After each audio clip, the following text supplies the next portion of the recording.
Okay, I suggest that we start again.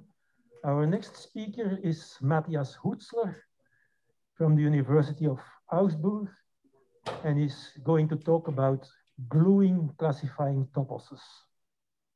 Please.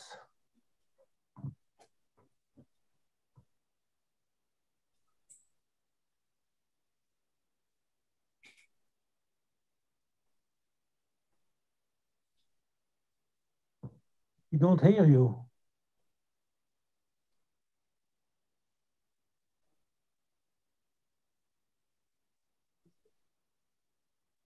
This image is me.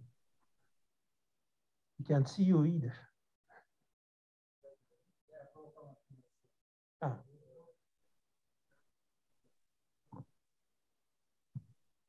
Okay, we still cannot hear you.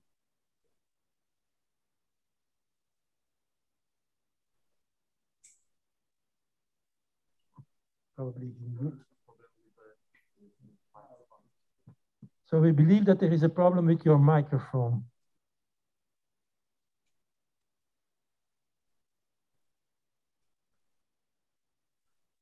We cannot hear you.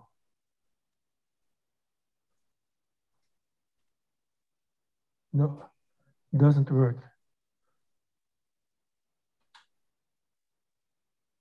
Matthias, can you hear me? Yes, but we don't hear you. So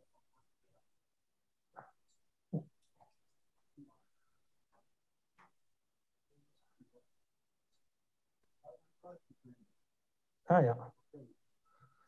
We are sending you an email message.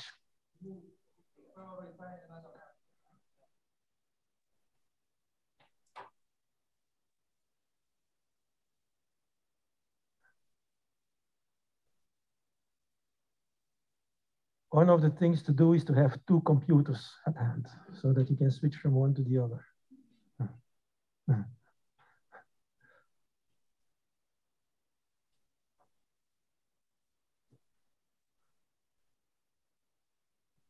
Can you hear me this way? But don't turn on the two computers at the same time, because then there is some interference. It can be terrible.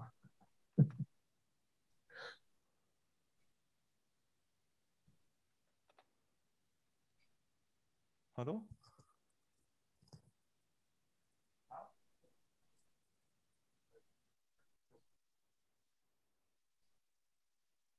Okay, say something.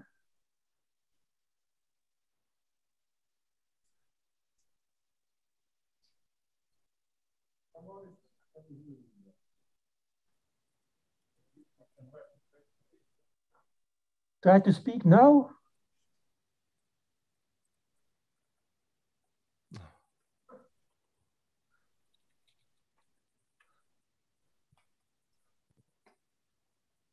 Well, I have asked him, can you hear me? And he said yes. Well, yeah.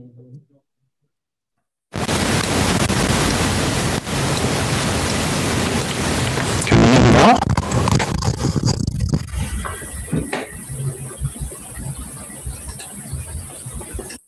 Hello, test. Okay, we hear you.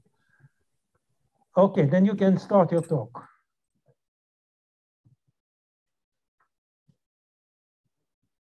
So we were on time, so now we are again 5 minutes behind.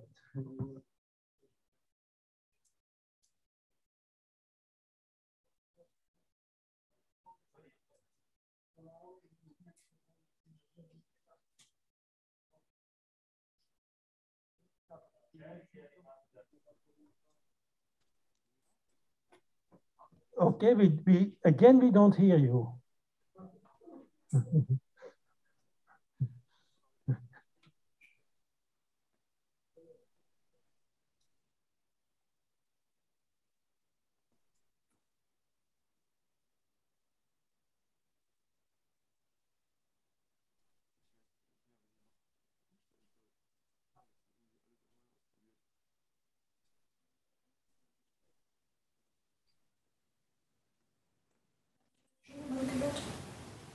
Nicht auf Zoom. Okay. Hello, can you hear me now? Yes. Ah, no, Zoom is showing something. Okay, now please start your talk before. Yes, before the time is up. Sorry, it worked before. Sorry, I really don't know what happened. Okay, my screen share, wait a second. But we don't see your slides now. You have to share. Yes. Now you can see my slides? Okay. Okay, great. Okay, now. Okay, sorry. Okay, what I was saying was, thank you to the organizers for organizing this conference, and thank you for the opportunity to speak. Yes, my talk is on gluing classifying toposes. Sorry again for the delay. Gluing classifying toposes, the first thing I should maybe say is what exactly I mean by classifying topos, because as we have heard before today in Peter Johnstone's talk, is that there are can refer to different things, and I will always mean classifying toposes for geometric theories in this talk. So an alternative title would be gluing geometric theories. And by gluing, I mean along open subtoposes.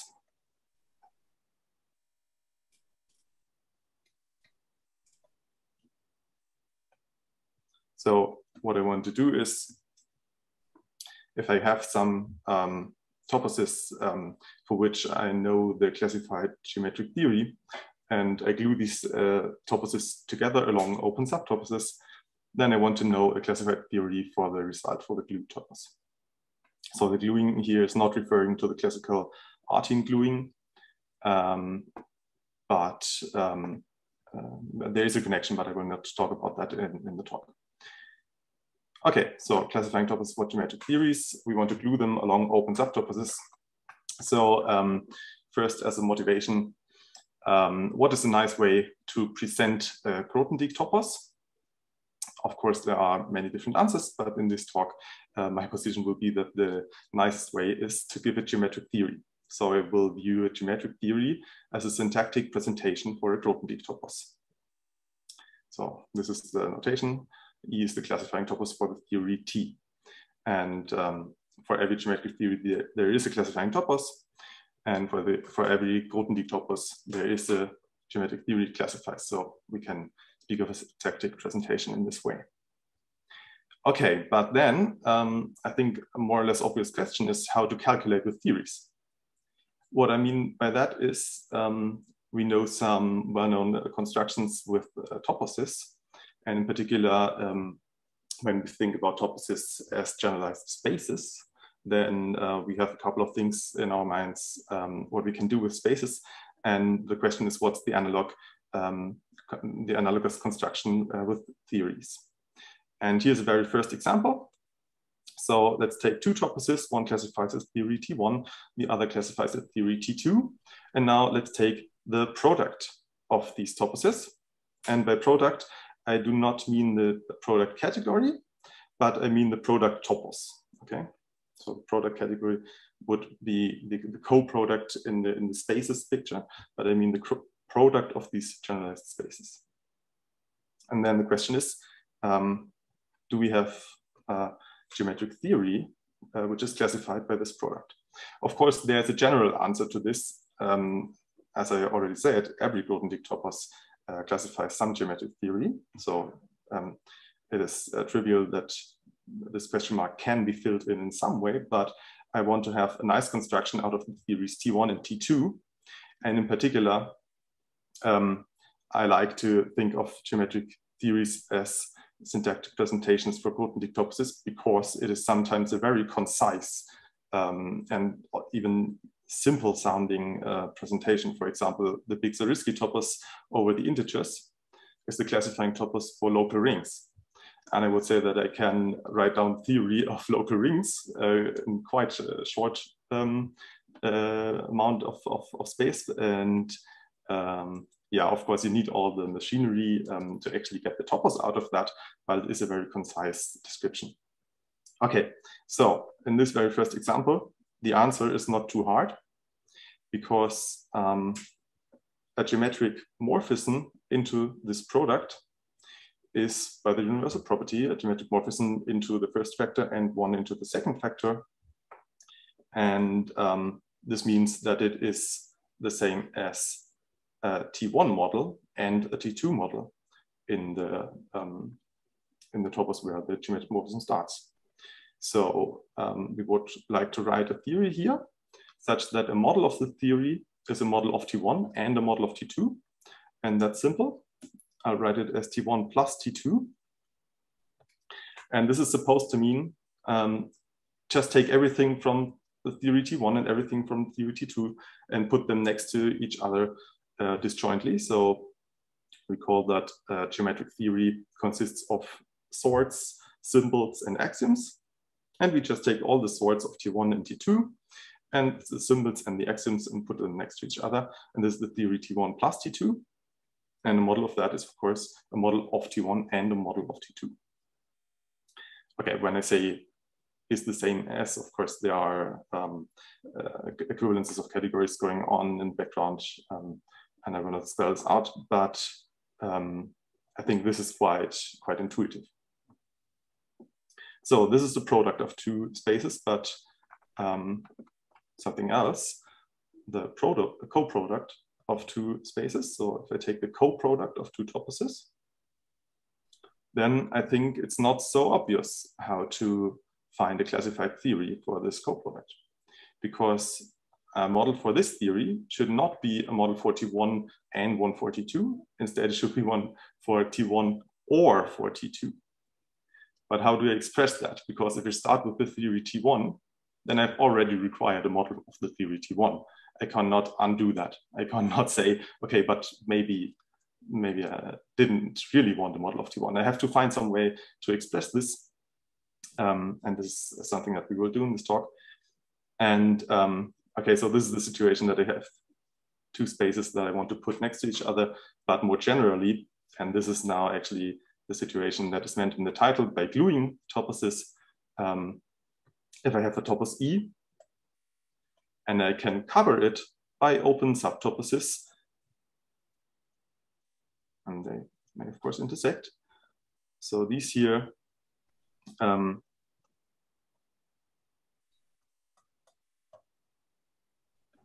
these here are supposed to be open subtoposes of E, and this notation is supposed to mean that we have given syntactic presentations of these open subtoposes, then I want to have a syntactic presentation of all of E. This is the guiding question that will guide us in this talk. And of course, we need a little bit more. As you can maybe imagine, we need not only syntactic presentations of these covering toposes, but also of their intersections. We will come to that. Okay, here's a natural example for this situation. Namely, if we take a scheme X is always covered by affine open subschemes. And if we fix such an affine cover, so X is covered by the spectra of AI, where AI are just some rings. Well, then we know that the spectrum of AI, if we take the big Zariski topos of this affine scheme, and by big Zariski topos, I added here an FP for finitely presented, because we have to restrict the schemes in the site to finitely schemes locally of finite presentation over spec AI. But then it classifies local AI algebras. So this sounds relatively simple. But what about the scheme X, which is not affine? How can we find a classified theory for that? Okay. All right. As I said, apart from the syntactic presentations of these covering toposes, we also need their intersections. And more generally, we need a way to present geometric morphisms between toposes. So like, for example, such an embedding of EI into E. Okay, and my answer here is we present geometric morphisms by extensions of theories. So an extension of a geometric theory is just something that adds sorts, symbols, and possibly axioms to the theory. And they were studied already in Caramello's book, Theories Sites Toposes, and they're called expansions of theories. I call them extensions. And okay, so it can just make the theory bigger in an arbitrary way, but it can only add things and cannot identify two sorts, for example. But it can introduce function symbols and axioms to require bijection between two sorts. Okay, so the notation for such extensions, well, one way would be to just write it like T is a subset of T prime, because the sort symbols and axioms are a subset. But I don't like that very much because I want to make the extension explicit. The extension itself presents the geometric morphism. That's something I care about. So I will write T prime equals T plus something, plus the extension E. And this is how I write extensions. Okay, and also one is tempted to write an arrow maybe, because this feels like something like a morphism between geometric theories. And there are other notions of morphisms between geometric theories. This notion of extension is quite restrictive by comparison, but I think it is the most appropriate to construct theories, to calculate with theories in such a way that you can get out a concise theory in the end. So I might write an arrow from T to T prime, but most of the time I will try to write it like this. And okay, of course, if I have a T plus E model in some topos E, then I can forget the second part of the model to get a T model. So I have a forgetful functor induced by such an extension. And as this is natural in E, it also induces geometric morphism between the classifying toposes, which we might call pi, because it feels like a projection. Okay, here are some examples of extensions. The quotient of a theory can be seen as an extension. So if T prime is a quotient of T, then we can write T prime equals T plus Q, where Q is some set of axioms.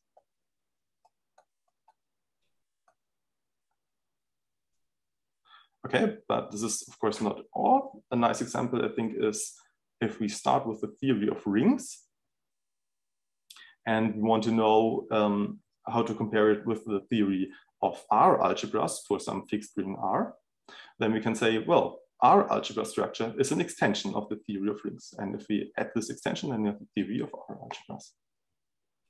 And of course, this here is just supposed to say, if you have any two theories and they have nothing in common, we can just add the two theories.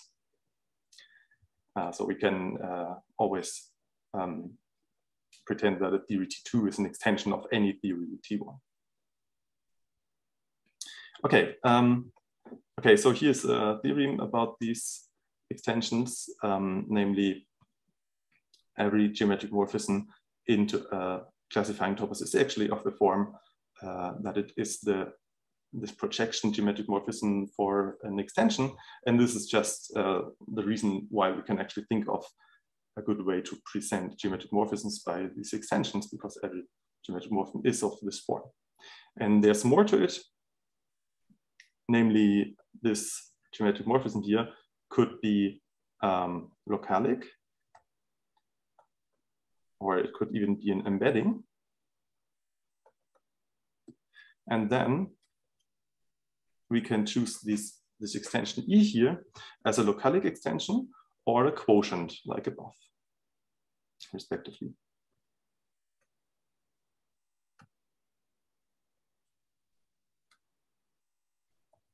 A localic extension is then just one that adds no new sorts. It can only add symbols and axioms.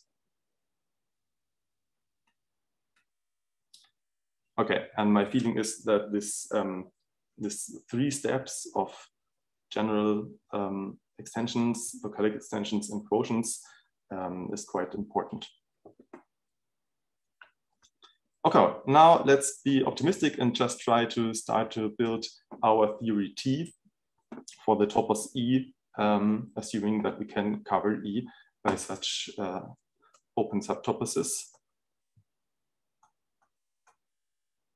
And yeah, the first thing that I want to say is we can immediately start building T by saying that we need proposition symbols pi, one for every open subtopos, because these open subtoposes here, they correspond to subterminal objects of E. And in fact, because it covers E, we know that the join of these subterminal objects is the terminal object, so it's everything. Okay. So we know that a geometric morphism into E will enable us to pull back these UI to get subterminal objects in the domain of our geometric morphism. So that means our theory T must have proposition symbols pi, which represent this pulling back of the UI. Okay, and because we have this truth here, we know that we can add to theory the axiom that the disjunction of the pi is true. Okay, let's go on. Let's be optimistic. What about adding Ti? Can we just add all of Ti?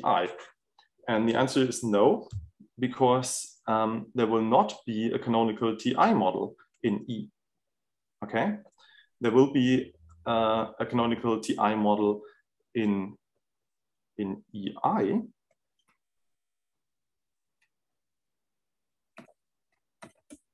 Because EI is a classifying topos for Ti, so we have the universal model there. But in general, there won't be a Ti model in E. So we cannot add Ti, but we have to do something with Ti. We can only add Ti if Pi is true. Sorry. So this is supposed to mean we want to add something that looks like Ti, but not really, because it doesn't require a model of Ti. It only requires a model of Ti if Pi is true. Okay, I hope this motivates the following construction, namely, we call it conditional extension. If we have an extension of a theory T plus something, which was the Pi above, and in general, it's just supposed to be a closed geometric formula.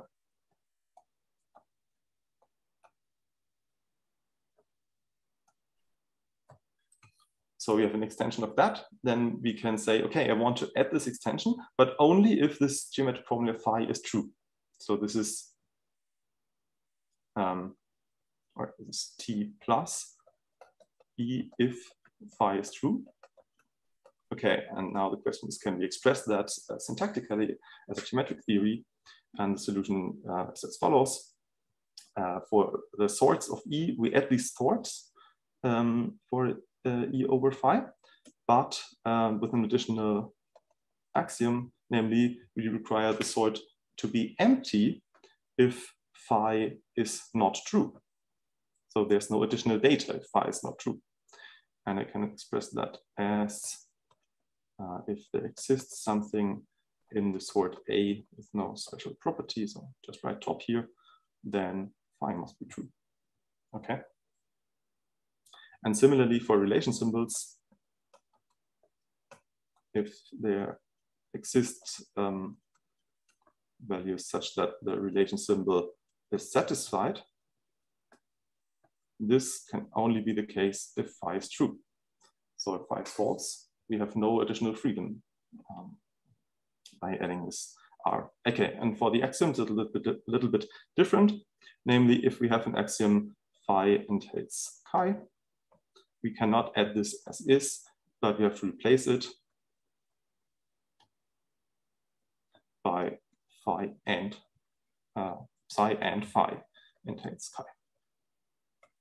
Okay, so these are conditional extensions. They require an extension only conditionally. Short remark, I didn't mention function symbols because they need a bit more work. Namely, you have to turn them into relation symbols before you can do the second line here. Okay, and okay, I have not much time left.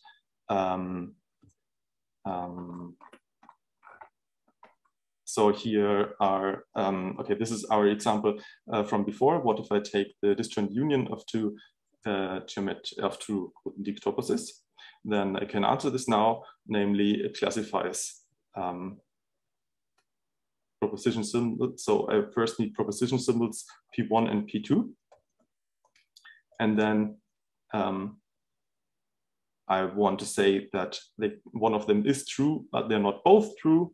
So P1 and P2 entails bottom, and I want P1 or P2. Okay, and now I can do the actual fun stuff because I want to say I want a model of T1 if P1 is true. So I add T1 over P1. And the same for T2. Okay, and this would have been the Sierpinski cone, but I have no time for that. And now let's get back to our situation where we cover E by these open subtoposes. And what I want to say is we now know how to present geometric morphisms and toposes, but actually we want to present such a system of a diagram of toposes, namely the finite on all finite intersections of the EI. Okay, but if I have such a diagram, for example, if I want to present this syntactically, then I want the stuff that occurs here to occur in this only once. So if I want to do this with my very concrete syntactic extensions of theories, then I need a framework for this kind here. And this is what I call a system of theory extensions, namely, if I allow myself to have a base theory T0, and then I add, well, some sum of extensions EI, and these can refer to each other. So for example, the stuff I add here, it can have axioms that refer to symbols that were added here. So one way to say this is that every EI is an extension not of T0, but of T0 plus everything that comes before EI. So J smaller I, EJ. And this index set here can be a partial order. Okay. Okay, now I can state the kind of main theorem of this. We have our topos E. It's covered by this open subtopos EI. And we also take, again, base theory T0 and the model of T0 in E. Okay, and then what else do we need? We need a system of presentations of these intersections of subtoposes, as I said. And a system of presentations in this sense actually not only consists of these theory extensions here, but also of model extensions. So we have pairs of theory extensions and model extensions such that adding up the model extension always gives universal models. Okay, then E classifies the following theory. We start with our base theory T0, add proposition symbols, one for every covering topos. Then we add the axiom that one of the proposition symbols is supposed to be true. And now we can add our extensions from here, relativized over or conditionalized over finite disjunctions of our proposition symbols. And there's still a plus here, because one thing is missing, and I noted just shortly before the talk that is actually missing, because there's a more elegant formulation of this if you put the proposition symbols pi in the base theory, but I wanted to keep it concrete. But in this case, we have to add that for every I and j, phi ij, which we'll explain in a moment, entails and is entailed by pj conditionalized over pi, where these phi ij are supposed to be formulas. Phi ij a formula in ti, such that if I interpret this in a model, now I have to write a model of ti here. I want to write m, excuse me,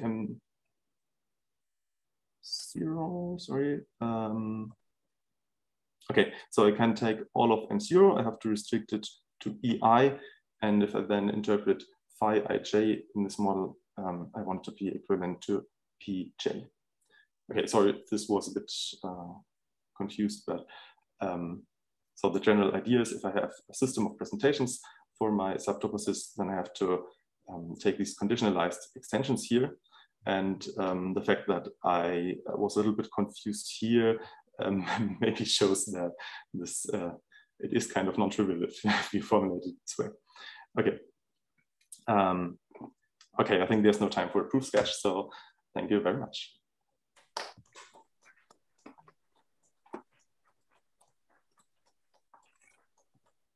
Okay, we have time for 1 or 2 short questions. Anybody? Is there a question online? No. Okay, then we thank the speaker again. And enjoy the coffee break.